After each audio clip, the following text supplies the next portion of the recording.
hello and welcome to Outdoor Oklahoma. I'm Todd Craighead. Taking advantage of a pretty day today and doing a little fishing, and that's exactly what we're going to do throughout today's show. First up, we're going to revisit a school teacher that we highlighted a few years ago, Brad Cowan. Now, Brad teaches the outdoor education classroom at Locust Grove Middle School, and he takes advantage of all our wildlife department curriculums to teach in his classroom, from hunter education, fishing in the schools, archery in the schools. But he's beyond just a good teacher. He's a great example of a perfect mentor. He's one that really does put his money where his mouth is, because every year he takes a select few students from his classroom that might not otherwise have the opportunity to get out and enjoy the outdoors, and helps them to experience hunting and fishing for the very first time. Today we caught up with Brad with a couple students as they're doing a little fishing.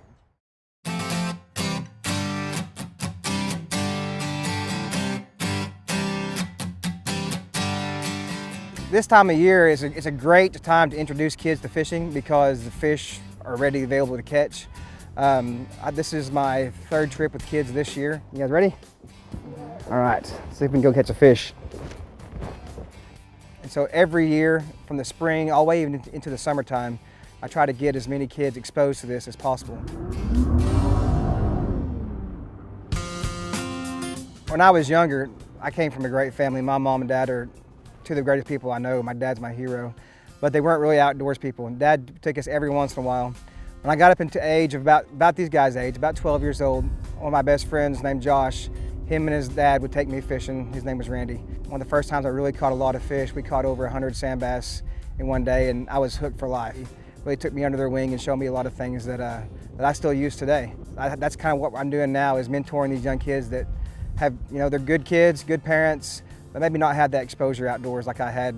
And so doing kind of the same thing, just passing on that tradition. There you go, let it sink right there. Usually when you get one bite, you get more than one. I got a bite. Did you? Yeah. Were you afraid to set the hook? Well, how do you set the hook? Pull the rope and just jerk the rod tip back. This is like my 5th time to go fishing, and I've never been fishing on a boat, so I've always been fishing on like the dock or like the beach. I think I have something on it. Nope, I'm so stupid. It's like a little minnow. You're not stupid. You're learning. It's hard. It's a learning process. Right out here in front. I almost had something. Are you kidding me? That was loud. Oh, What's that, guys? That's I can't see it. White crappie. White crappie. I thought I couldn't see it. White crappie has like tan on the top and then have lines going down the back. There you go. Can you identify that? All right. Good job. Thank you. I'm proud. There you go. We're going to talk about how to get the fish off. I'm not touching I want to watch. Thumb. It has no teeth. There aren't any teeth. Thumb right in the mouth. But they can flip. Come on, you can do this. fins. right here. Put your thumb in his mouth. Thumb in his mouth. Like Look, this. feel his mouth. If you hold it up like this, there you go. Okay. Today we had two kids that really had no exposure. One just a little bit, and one this is his first time to ever hold a fishing pole. And so we started from square one. Reel it on up. I'm reeling. It's kind of heavy. It's about to bend All the right, thing. we're going to teach you how to get one off the hook. I can do this. Actually, All I right. don't know if I can do that. Put your finger right in this, put your thumb right in the bottom of his mouth. Okay, take your other hand. Stop it. If you tilt it up like this, it won't move as much. Now take. Okay, how do you do this? Okay, you're gonna put this On the bronze.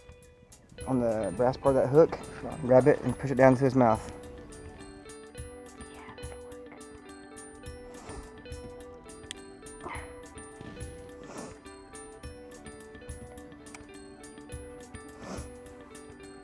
Got it? There you go. Yeah. Hold it to the camera. Yeah, how do I grab it now? Put your thumb in his mouth. Squeeze. Hold it straight up. I'm gonna get a picture too. What kind of, it's a white crappie. All right, come on, yeah. No, it's a crap. That's neat. You ever caught a crappie before? No, I've only caught fish that are this big before. I've never caught crappie or sand bass before. I've always caught little bitty minnows or little bitty fish. That's soft. Oh my gosh. That's soft. Push his nose right up against the plate here. Now pinch his tail together. Is it 10 inches? Yeah. And so every year from the spring all the way even into the summertime, I try to get as many kids exposed to this as possible. I don't do all my kids. I got 93 kids in outdoor ed. It's just, you can't do every kid. Try to pinpoint those kids that have no exposure at all, and maybe teach them a few things with a rod and reel. So fast. There you go. It's Grand River white crappie. I want to touch it. Ooh, it's slimy. Okay. Straightforward. There you go. Let it sink a little bit. I got another one. Good. Get him, Josh.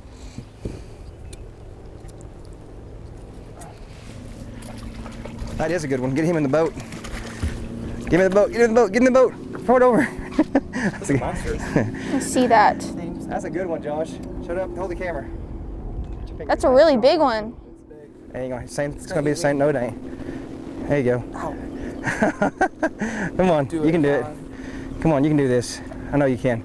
Show that camera. That's a nice one, Josh. Perfect. That's a good one. That's a definite. That's one of the ones we don't have to measure. Look at this, is easy removal right here. Take a picture of this one. Gonna take a picture of that one too. We're targeting crappie and sand bass both. Today the crappie, they're in a pre-spawn, and so we're fishing at about 11 feet, trying to catch those fish because they're eating a lot right before the spawn. And the sand bass are making their run up the river. They're not quite all here yet, but the sand bass will come up and spawn on the sand banks toward the low water dam area on the Grand River. And that's kind of what we're doing today, is trying to catch those fish in a feeding pattern where they're getting ready to spawn, the pre-spawn, and catching the sand bass when they're in the same way. They're getting ready to spawn, and they're eating a lot of food right now. So targeting those fish is what we're trying to do today.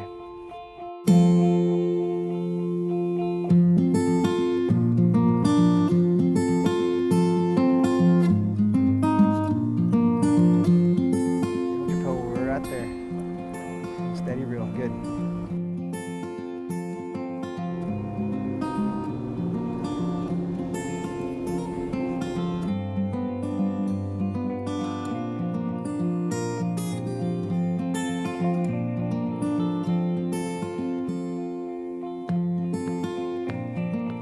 All right, what happened? Can you tell what you did?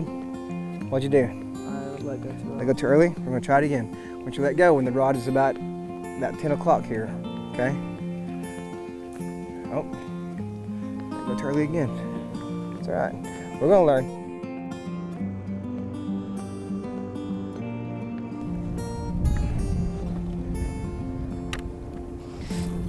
There Got you go. one. Easy, gonna lose easy. it. That's a sand bass. Okay, how do you do this again? Just take it easy. They fight a lot harder. Yeah. Now, just bring it in the boat. Okay. There you go. Sand bass. Now, was that a little tougher fight than the Yeah, crappie? that was very tough. But They fight real good, don't they? Same Yeah. way? You put your thumb in his mouth? is it Nope, rough? they have. Oh, here you go. Okay, I got your pole. It Go just ahead its and- tongue just like caressed my thumb. Get out of that skin. There you go. Hold up to the camera. That There you is go. a hybrid, or it's It looks like a sand bass, a white Sand bass? bass. Yep. good to take a picture. No, take a picture. Okay. I'm so jealous right now.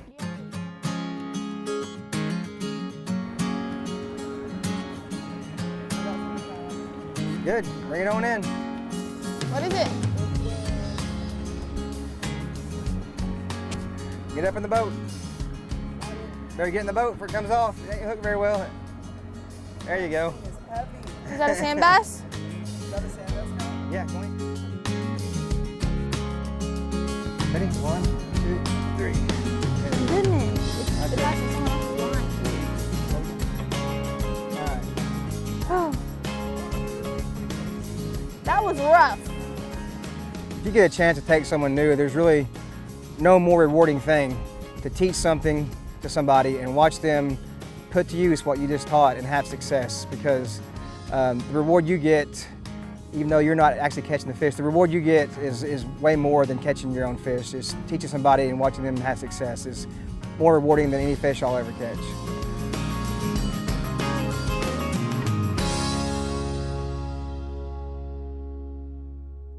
You know, springtime's an exciting time to be an angler because it seems that as the water temperatures heat up, well, so does the fishing action. Right now, we're going to revisit a piece we aired a few years ago of two buddies that were tube fishing with fly rods for spawning red-eared sunfish at New Spiro Lake.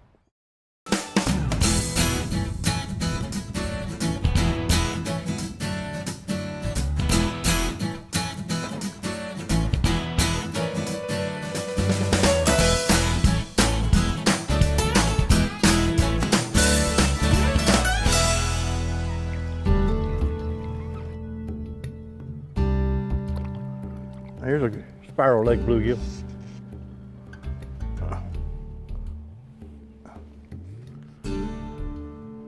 That's a male just now starting to color up. Personally, I think this has the potential for a blue ribbon bluegill red-eared lake. And that will bring lots of folks from all around to fish for bluegills and red ears of that quality. That could be a real boon for the city of Spiro.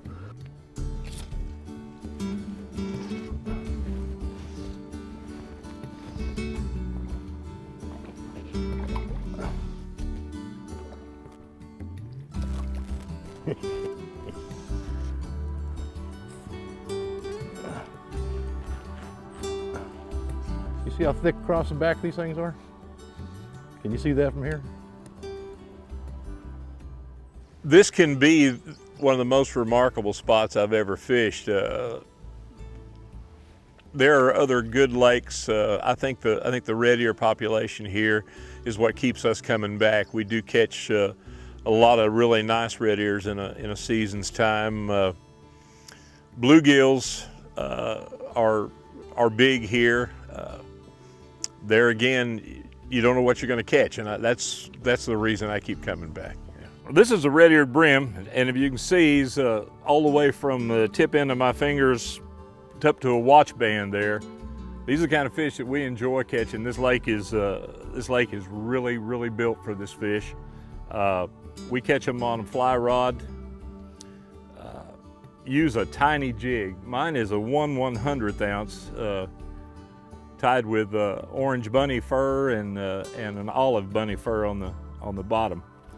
So we're gonna try to catch about 50 or 60 more of these before I quit. We kind of just start chasing them around the 1st of March, and even when the water's cold, we'll wear pant waders and try to find them going to the beds. On this lake, you look for indentations in the bank, coves, grass lines with water behind them, and when the fish go to the beds, it's awesome. They're in there, and as soon as they're in there, a few days of it, and they're gone.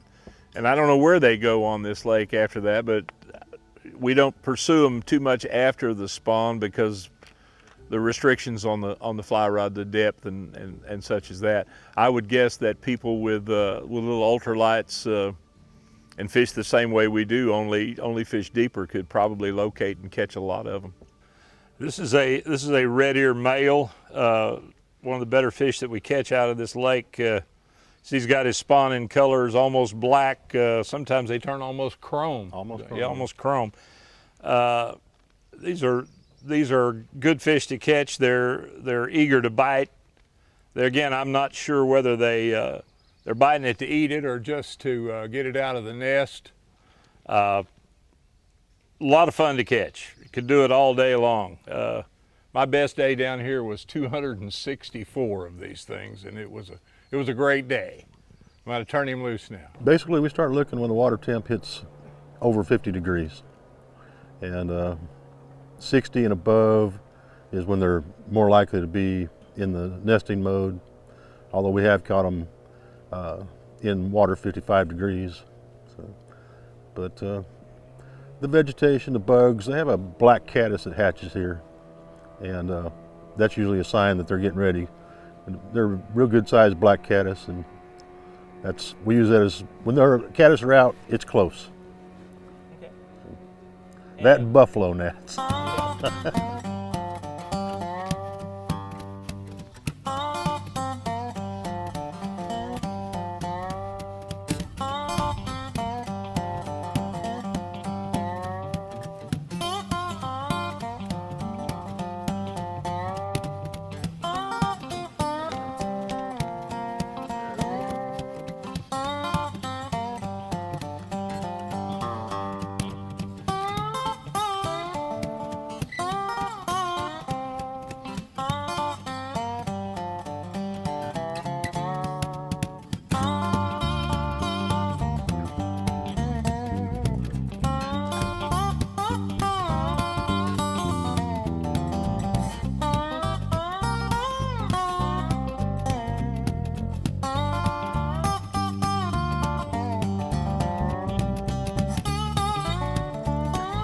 He's got some spunk.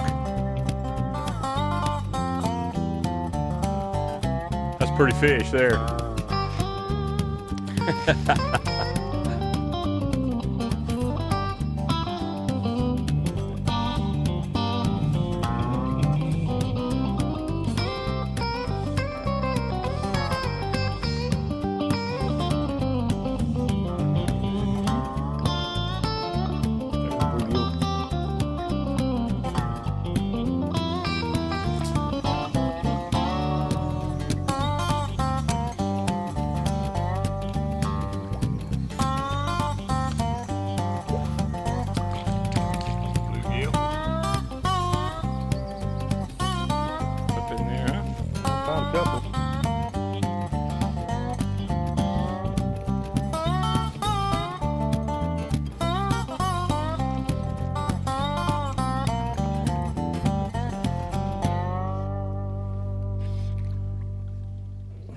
I do think that this is one of the premier spots in this part of the state.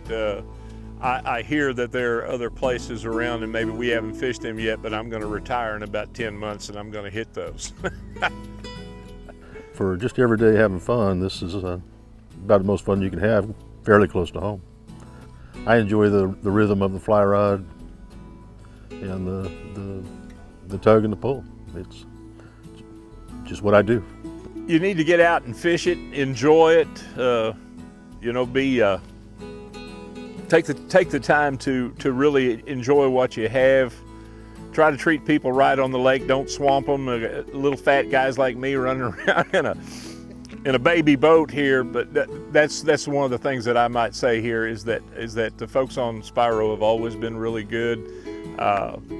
Get out and enjoy it, and you know, if you bring something in, take it home with you. No trash, no, you know, just don't litter and try to protect what you have.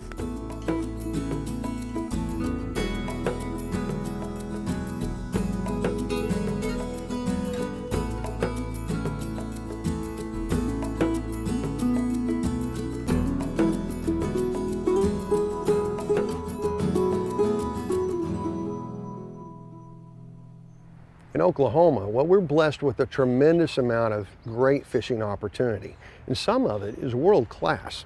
For instance, Texoma is considered to be one of the premier blue cat fisheries in the nation. And to help keep it that way, well, our fisheries biologists team up every few years with the Texas Parks and Wildlife biologists to conduct what they call a catfish rodeo. It's a way for them to collect much needed data to help keep this fishery thriving. Today we're on Lake Texoma surveying our blue catfish population. The way that we do that is utilizing electrofishing as a technique to collect large amounts of blue catfish, and it gives us an estimate of the population size and overall condition of the fishery. We do blue cat surveys about once every 3 to 4 years. It's not a survey that we conduct every single year, so usually every 3 or 4 years we'll come out and do this sampling. The sampling strategy that we have is utilizing random points throughout the lake. So we have a grid of points. We randomly select locations on the lake in the upper half, the upper 50% of the reservoir, and that's how we choose our sites. We'll sample a minimum of 18 sites on a lake the size of Texoma. One of the interesting things about this type of sampling is because we're using electrofishing, we're using a low frequency pulse, and so what that does is it spreads out and travels through the water a long way. So we'll have these blue catfish, channel cats as well as flatheads. They'll come up anywhere within a 100-yard radius of the boat, and so it'd be difficult for one boat to come out and actually collect all those fish. So what we utilize when we're sampling our catfish is we'll utilize 2 additional chase boats. That's when we start calling it the catfish rodeo, because these boats are running around all over the place trying to gather up these fish that are on the surface of the water, while the shocking boat is actually staying fairly stationary. We have 2 additional boats going around trying to catch these fish.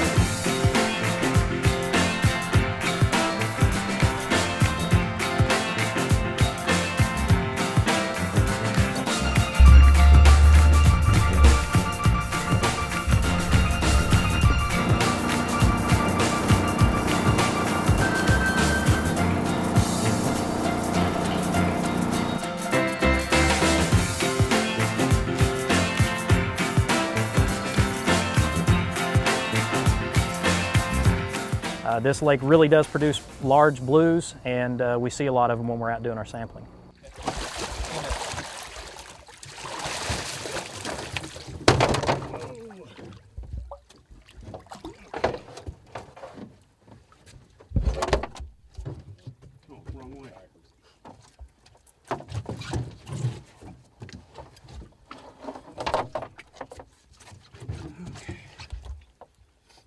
We have a regulation, fishing regulation now that protects some of our larger catfish. And that regulation only allows one fish over 30 inches per day. Now the reason that we came up with 30 inches was from research done several years ago, which showed that these fish, that once they reach 30 inches, they're typically going to be between 13 and 15 years old on a statewide average. Here in Lake Texoma, they're on the short end of that range, 12 to 13 years on average. So that's obviously a really old fish and a rare fish. And so it's something that we want to protect when we try to manage this resource to make sure that we're protecting some of these really old, large individuals. 60-something pounds, it's hard to say. The large fish that we had today, it would be hard to estimate how old that fish was. We have seen fish, we've aged fish larger than that out of Lake Texoma that were in the 70-pound range. The fish that I know that we've aged before was 19 years old. So I'm going to say that that fish was probably between 15 and 18 years of age would be my best guess. But growth rates are not uniform. Some individuals grow much faster, some individuals actually will grow slow, and so it's hard to predict, but my best guess would be somewhere in that range.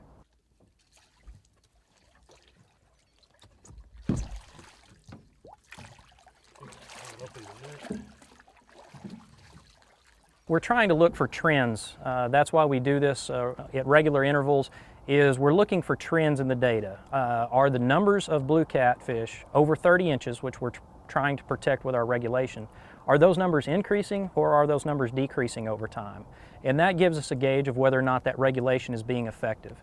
It also gives us, as we look at the size distribution of the fish, how many small ones versus how many large ones, that can also oftentimes give us an indication of how well the fish have spawned and how strong certain year classes are throughout the years. And so that's one of the things that we can do to monitor. We can also look at the condition of the fish, how fat it is for its particular length group, what we call relative weight, but basically it's the overall health of the fish. And that's also an indicator of how well the fish are feeding, how good the environmental conditions are, as well as the quality of the forage base in the reservoir.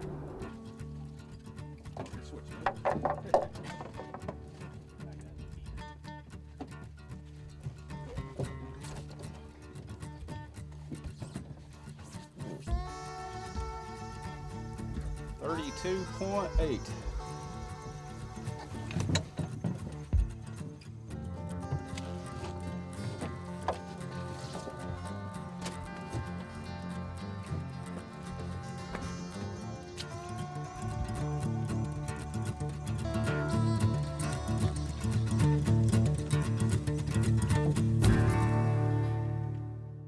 Well, I hope this spring that you can get out and enjoy some of the great angling opportunities we have across our great state.